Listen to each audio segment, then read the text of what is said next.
For more than 6 months, residents in a street in Coatbridge have had to keep their windows shut and gardens off limits because of fumes and soot from an underground fire near their homes. The blaze involved oil shale buried under a former railway embankment. It's not clear how the fire started, and extinguishing it has proved hugely challenging. But the council say they believe the fire is now finally out. James Chain has more. Fire and smoke for 6 months plus, just metres from homes and gardens. On its worst days, this was awful for the people who live here. But now, confirmation, the fire is finally out. I mean, that must be a relief.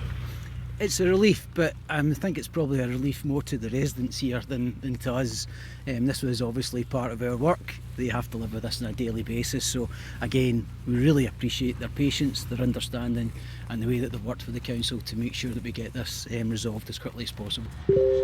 It's very difficult to fight a fire underground, so digging out the burning shale was the only option.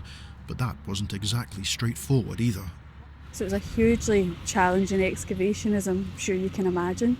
The material temperatures varied from anything between 100 degrees to about 500 degrees on occasion. So what that meant was that the nature of the material coming out, on occasion it was similar to molten lava.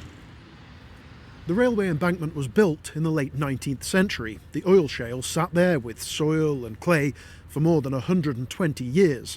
Then, last summer, it ignited, presenting a rare and complex problem for the authorities to solve and ushering in a long and difficult period for the people who live here.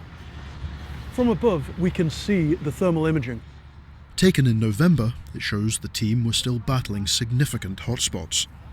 And this was the culprit. This is burnt shale, which is sometimes referred to as blaze in Scotland. They used to cover football pitches with this. It's fascinating in some ways to think that this has happened. It's unfortunate, obviously, that it's happened. There is still lingering unhappiness and annoyance among some residents, but relief as well. Over the past few weeks now, you'd be able to come into the street without smelling the smoke, so it will be great for everyone else to be able to actually not go outside and not be bothered by it or not see it. Their houses used to back onto trees and greenery. That transformed into smoke and ash. Now it's calm and fire-free.